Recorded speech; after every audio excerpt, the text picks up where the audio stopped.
Act 5, Scene 8, outside Dunsinane Castle, and we hear an alarm and enters Macbeth. Macbeth still clinging to a time when he was known as a great warrior and remembering that time because he was adored by all in Scotland.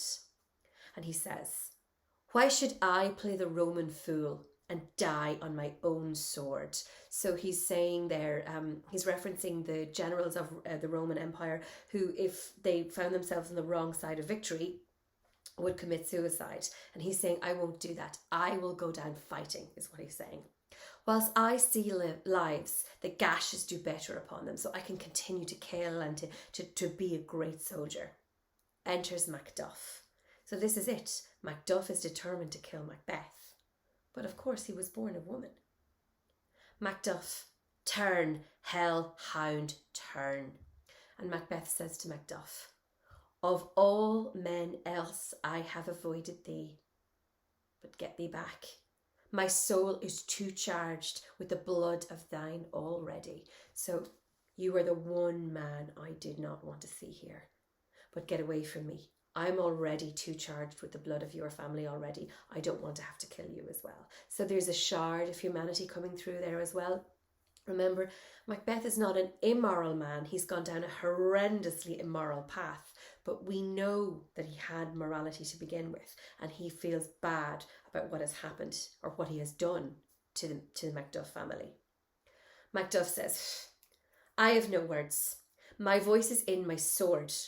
Thou bloodier villain than terms can give out. I have nothing to say to you.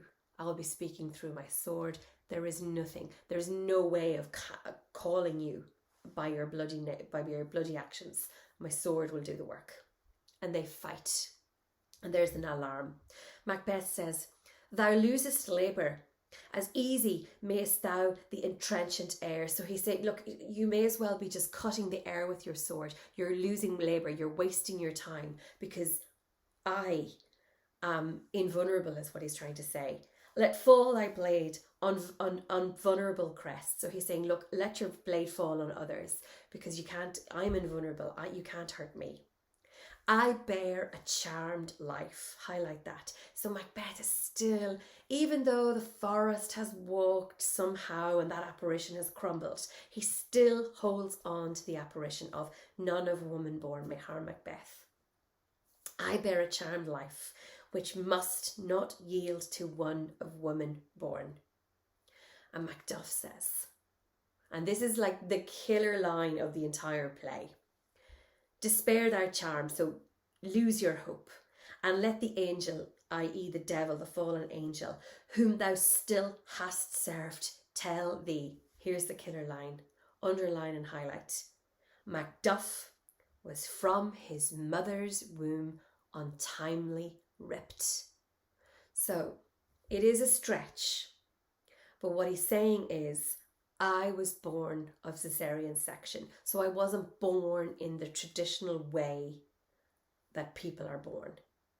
So immediately think back to the witches' equivocal language. They always speak in ambiguous terms. When they said none of woman born may harm Macbeth, they were speaking in ambiguous ways. So like basically Macduff is sort of the exception to that because he's born not in the traditional way that a woman gives birth and born of a caesarean section. And Macbeth says, accursed be that tongue that tells me so, for it hath cowed my better part of man, and be those juggling fiends no longer believed. So now first of all, my manliness is scared, so there's a reference to gender, but most importantly, finally, the penny has now finally dropped for Macbeth. These juggling fiends cannot be trusted. They cannot be believed, that palter with us in a double sense, so they are duplicitous. Well, Macbeth, the joke's on you. You believed in every single thing that they said, and you sought it like a drug. You sought their solace, but they messed all the time with you. That keep the word of promise to our ear and break it up our hope. Well, I'll not fight thee.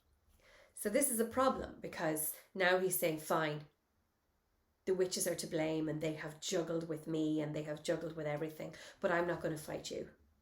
And this is a problem for Macduff, because Macduff wants to kill him, and he won't kill him. He wants to kill him in combat. Macduff says, well then yield thee, coward, and live to be the show and gaze of the time.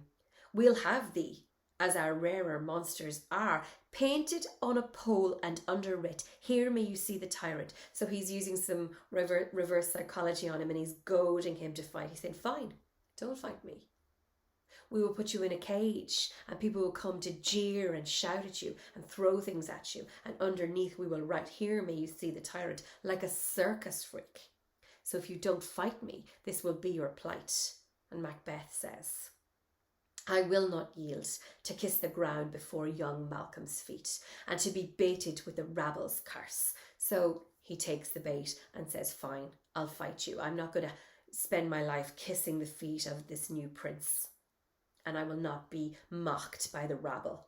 So though Burnham would come to Dunsinane, and thou opposed, being of no woman born, yet I will try the last. So here we have this pathetic creature trying yet again to re-establish his dominance and his prowess on the battlefield. And he is now, even though all the apparitions have crumbled, he's saying, fine, let's fight. I'm going to give it my all. I'm going to do my best to kill you.